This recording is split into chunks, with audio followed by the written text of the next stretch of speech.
山猫先生、仕事ってどう進んでいくものなんでしょう？ゆきちゃん、仕事は前の工程から何かを受け取り、自分の工程で加工して次の工程へ渡す流れとして考えると分かりやすいよ。前から受け取って手を加えて次へ渡すんですね。そう、一本の線路に自分というトンネルがつながっている場面を想像してみよう。前の工程から貨物列車が来てトンネルの中で必要な加工をする。加工された成果物は出口から次の工程へ向かうんだ。自分の仕事だけで完結せず前後の工程につながっているんですね。その通り。だから自分の前後で何が行われているかを理解することが大切なんだ。仕事がうまく進まない時はトンネルで何が起きているんでしょう？例えば貨物が大きすぎて入り口や天井に引っかかることがある。今の条件では一度に処理できない仕事だね。貨物の形とトンネルの形が合わず通過できないこともある。必要な知識や手順、得意分野との不一致が考えられるよ。トンネルの大きさや形は人によって違うんですか？作業効率や経験、向き不向きで違う。でも固定されたものではないよ。学習や道具、手順の改善、周囲の支援でも変えられる。もともとは通せる貨物がある時から通せなくなることもありますか？あるよ。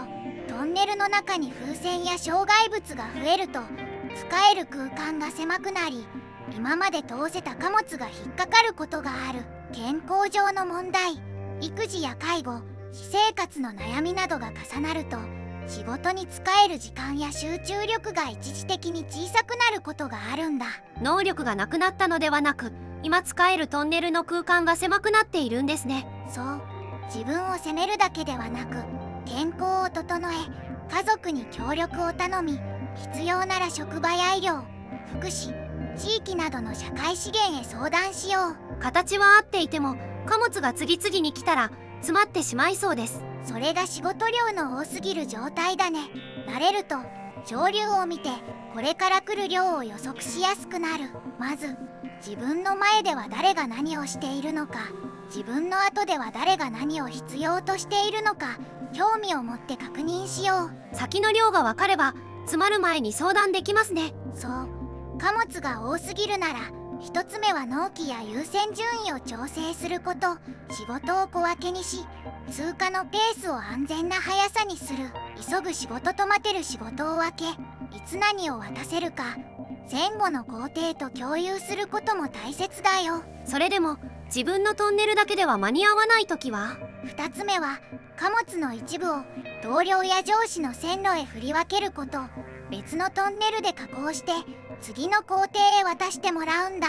何がどれくらいいつまでに難しいのかを事実として伝え、分担や応援を具体的にお願いしよう。丸投げではなく流れを止めないために協力をお願いするんですね。その通り。そして次の工程が困らないよう成果物の状態や注意点を添えて渡す。引き継ぎまでが自分の工程だよ。トンネルそのものを少しずつ大きくしていくこともできますか？もちろん。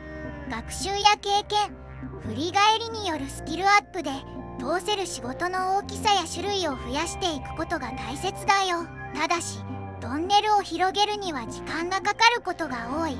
成長を続けながら期限調整、分担、道具、周囲の支援も並行して使おう。前後の工程を知り、詰まりを早めに見つけ、期限、優先順位、分担を相談する。